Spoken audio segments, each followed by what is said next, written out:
A gente vai falar de PEC de transição aqui no 360, continuar falando sobre esse assunto, a proposta que pode ser entregue amanhã, a quarta-feira, ainda está sendo azeitada, os gastos planejados pelo novo governo também. E vamos conversar sobre isso com o Caio Megali, que é economista-chefe da XP Investimentos. Boa tarde, obrigada por separar um tempinho do seu feriado para conversar com a gente, viu? Assunto tão importante, né, Caio? Bem-vindo. Obrigado, boa tarde, Tainá, boa tarde, Thaís, boa tarde a todos. Caio, vamos começar falando sobre o que está em discussão, né? Aliás, o que está convergindo e o que está divergindo e o caminho do meio, que a gente pode esperar, porque o que estamos esperando é um equilíbrio entre todos os polos, né? O governo eleito fala no 175 bi, que é o valor maior. O governo atual diz que só vai aprovar algo ali próximo de 100 bilhões, que só vai aprovar os R$ 200 a mais que Bolsonaro também tinha proposto, chegando aos R$ 600 para o novo auxílio.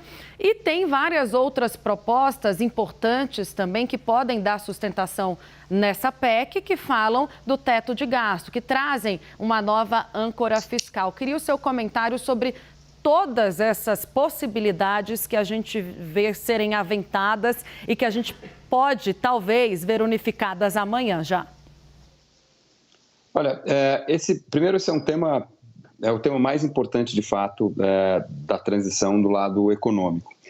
O Brasil vem numa situação positiva do ponto de vista de crescimento, os dados estão mostrando aí varejo bem, setor de serviços se recuperando, desemprego caindo bem, setor externo muito positivo, balança comercial positiva, entrada de investimentos estrangeiros, inflação começando a cair, seguindo ali a estratégia do Banco Central. Só que do lado fiscal, a nossa dívida, a dívida pública é muito alta, e nós já contratamos muitas despesas em cima desse recente crescimento de receitas, né? Um deles é o crescimento aí do auxílio emergencial de R$ 400 para R$ 600, reais, que vem num momento importante, porque a pandemia trouxe maior desequilíbrio econômico, né? A pobreza cresceu, não necessariamente em número de pessoas, mas as pessoas pobres ficaram muito mais pobres por conta da pandemia. Então é importante recompor essa renda. Agora, o valor desse auxílio emergencial, que é o que de fato é importante, porque é o que tem que ser pago a partir de 1º de janeiro, ele gira da ordem, para poder continuar pagando R$ 600 e mais os R$ 150 sugeridos pelo presidente eleito, Lula, gira na ordem de 70 bilhões de reais. Então, o ideal seria o seguinte: dado que o país é um país muito endividado, tem suas despesas muito pressionadas, o ideal seria recompor o teto para continuar pagando os R$ 600 e, a partir do ano que vem, com o governo empossado, a equipe econômica empossada, com o ministro da Fazenda, que no fim e ao cabo vai ser quem vai pagar a conta, ali participando das discussões, fazer uma reformulação mais ampla do regime fiscal, do teto de gastos, e aí sim discutir com a sociedade a pertinência de incluir gastos a mais, reduzir gastos que talvez não sejam tão eficientes, ganhar um pouco mais de efetividade nas despesas, que só vai ser possível depois que o governo tomar posse e tomar pé da situação. Eu faria agora, nesse momento, estamos chegando no final do ano, pouco tempo para o recesso parlamentar, é uma emenda constitucional, eu faria o necessário, é o que o mercado esperava, o necessário para continuar pagando R$ 600 e aí abrir uma discussão mais tranquila lá na frente. O que está aparecendo, o que está acontecendo, é uma discussão muito mais ampla, né?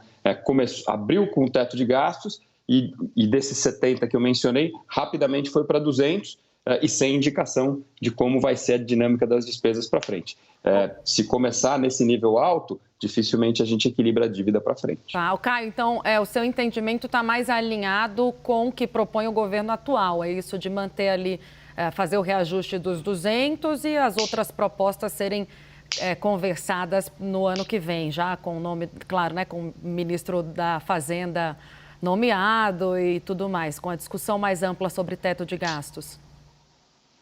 É isso, o ponto não é a pertinência da discussão, ela é muito importante, né? E tem que ser feita com o governo com o pé da situação, ajustando os programas. Por exemplo, será que esses R$ 600 por pessoa está sendo bem gasto? Será que todo mundo que precisa receber está recebendo? Será que tem gente recebendo que não precisaria estar recebendo? Será que a gente não consegue otimizar o programa? Tem muitos especialistas na área, eu não sou um deles, mas eu leio artigos sobre isso, que sugerem que pode ter um desenho melhor para o programa.